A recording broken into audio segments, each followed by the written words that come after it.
Alors Monseigneur, je suis heureuse de vous retrouver pour cette nouvelle émission, suite à un été qui a été quand même très chargé et fort en émotions. Parce que le 19 août dernier, le pape Léon vous a nommé évêque coadjuteur du diocèse de La Rochelle. Alors comment est-ce que vous avez reçu cette nomination? Eh bien, écoutez, vous savez, quand on est ordonné diacre et prêtre et qu'on répond à l'appel de Dieu à lui donner sa vie, on essaie de faire en sorte d'être disponible aux appels du Seigneur. Et donc, j'essaie de vivre dans une attitude intérieure de disponibilité, quotidienne si possible, mais il reste que, de fait, cette nomination m'a pris un peu par surprise. Enfin, par principe, on ne s'y attend pas, même si je sais que ça fait partie de l'ordre du possible, vous voyez. Et, ce qui est assez beau dans la manière dont l'Église nomme les évêques, c'est que au fond, eux ne choisissent pas, on ne demande pas à devenir évêque, on ne demande pas à changer de siège épiscopal. Du coup, c'est très libérant, et quand on nous demande, eh bien, on essaie de répondre à l'appel. Mais il reste que humainement, ça bouscule un peu, parce qu'on s'attache évidemment beaucoup aux lieux et aux gens, surtout vers qui on est envoyé, et que donc ça appelle un vrai détachement. Vous savez, dans la Genèse, hein, Dieu dit à Abraham, quitte ton pays, va vers une terre que je t'indiquerai, voilà un pays que je t'indiquerai. Ben voilà, j'ai l'impression d'avoir vraiment à quitter pour aller vers une autre terre vers laquelle le Seigneur m'envoie. Donc c'est un peu bousculant, mais j'essaie de le vivre dans la plus grande disponibilité intérieure possible. Et j'ai la grâce de recevoir beaucoup de paix de la part du Seigneur. Voilà. Donc je quitte avec beaucoup de regrets, en ayant une grande impression d'inachèvement, mais elle est peut-être nécessaire, parce qu'au fond le travail de l'évêque n'est jamais terminé, et puis la vie de l'Église continue, et continuera très bien dans le diocèse avec un successeur que l'Église enverra. Donc voilà, donc je suis tout à fait dans la paix suite à cette nomination du pape. Alors c'est une mission qui débutera officiellement le 19 octobre prochain. Avant ce départ, une messe d'action de grâce sera célébrée le 28 septembre. Ce sera l'occasion de rendre grâce pour vos 8 années d'épiscopat. Quel bilan vous faites de ces dernières années? C'est difficile de faire un bilan parce que moi je ne suis pas très bon juge de ma propre action. Donc le bilan que je peux faire, c'est en tout cas la certitude pour moi d'avoir beaucoup reçu dans ces années, ces 8 ans d'épiscopat, beaucoup reçu de ce vers qui j'étais envoyé. Ici, j'ai découvert à la fois l'épiscopat et le diocèse de Limoges.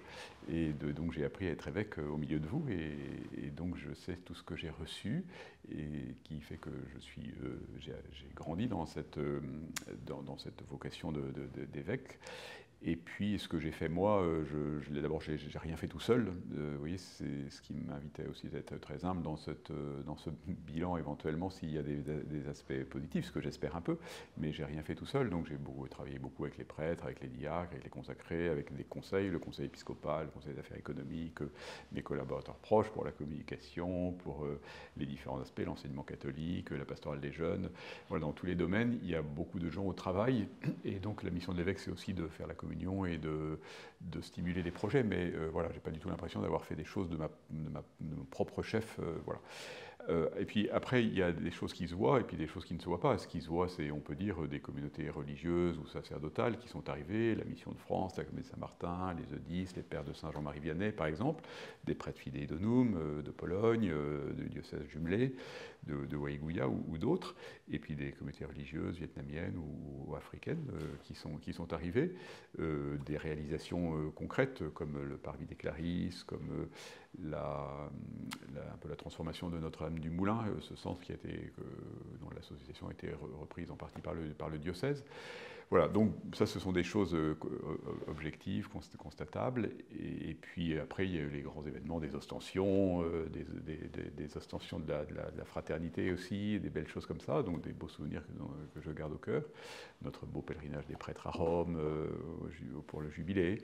Et puis il y a tout ce qui ne se voit pas, donc qui se passe dans les cœurs, et ça, je ne peux pas trop en faire le bilan. Mais en tout cas, je suis surtout en essayant de ne pas trop compter et de ne pas trop récolter moi-même les fruits. Hein, d'autres sèment et d'autres récoltent, hein, dit saint Paul. Donc voilà, je laisse chacun et le Seigneur surtout faire le bilan de tout cela.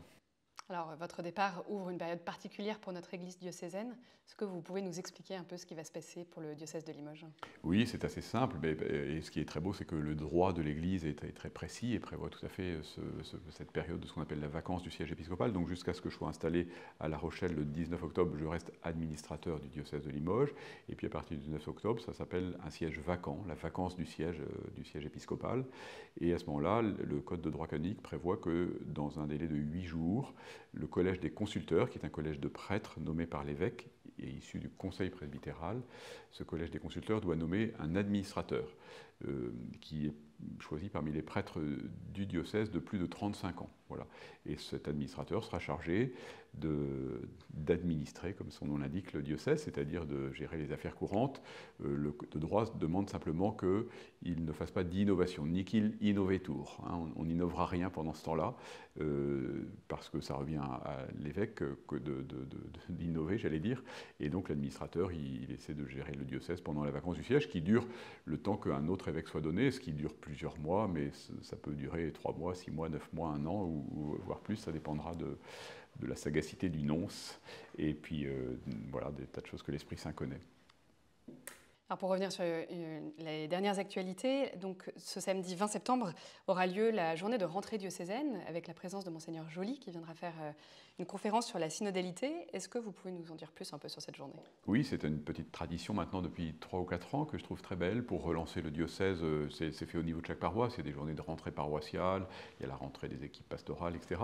Et bien il y a aussi une rentrée diocésaine avec tous les acteurs de la pastorale dans les paroisses, les mouvements et services. Et donc cette année, nous faisons ça à la maison diocésaine. Et le but, c'est de nous redonner un petit peu des axes communs. Et là, cette année, j'ai invité Monseigneur Joly, qui est un des 4 évêques qui a été envoyé au synode romain sur la synodalité, qui a eu lieu en 2 sessions successives, et puis qui a été le coordinateur pour la France de toute la démarche de recueil des avis des diocèses. Voilà, donc il connaît bien ce sujet, il aime bien ce sujet au plan de... Non seulement il en a l'expérience du synode romain, mais il a aussi réfléchi au plan théologique et ecclésiologique à ce que signifie la synodalité. Donc il viendra nous en parler, en particulier nous parler du document final du synode romain que le pape François avait décrété être le document normatif de la mise en œuvre de ce synode. Voilà. Donc c'est intéressant de bien comprendre les tenants et les aboutissants de tout cela. Et puis ça permettra d'avoir aussi des annonces diocésaines, et voilà, c'est la vie ordinaire du diocèse qui sera évoquée. Et puis on est toujours heureux de se retrouver et puis de prier ensemble et de lancer l'année. Alors vous-même, il y a 2 ans, vous avez lancé une démarche synodale dans notre diocèse. Vous deviez présenter les fruits de cette démarche le 11 octobre. Alors compte tenu de votre nomination à La Rochelle, que va-t-il advenir de cette... Eh bien, c'est ce que je trouve un peu frustrant dans la date de la chronologie de cette nomination, mais ça dépend pas de... Voilà, ça dépend de personne d'une certaine manière. J'avais dit au nonce que je trouvais que ce n'était pas un moment très opportun, mais il y a d'autres urgences, vous voyez, de l'Église qui font que le pape a jugé que c'était opportun que je sois nommé maintenant à La Rochelle.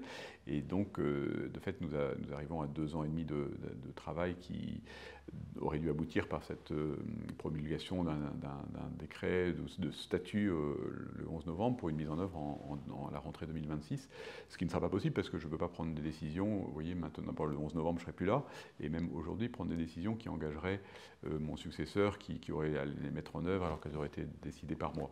Donc ça ne me semble pas très juste.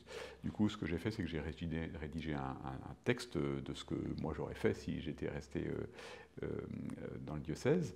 Et puis surtout, ce qu'on va faire avec l'équipe synodale et le conseil épiscopal, c'est faire en sorte que le travail de réflexion continue d'être porté par les diocésains qui se sont déjà engagés pendant les différentes assemblées synodales, pour que quand un nouvel évêque arrivera, il reste une actualité de ces questions et que l'évêque puisse assez vite, mon successeur, aboutir, je l'espère, à une mise en œuvre, enfin en tout cas à des décisions et une mise en œuvre.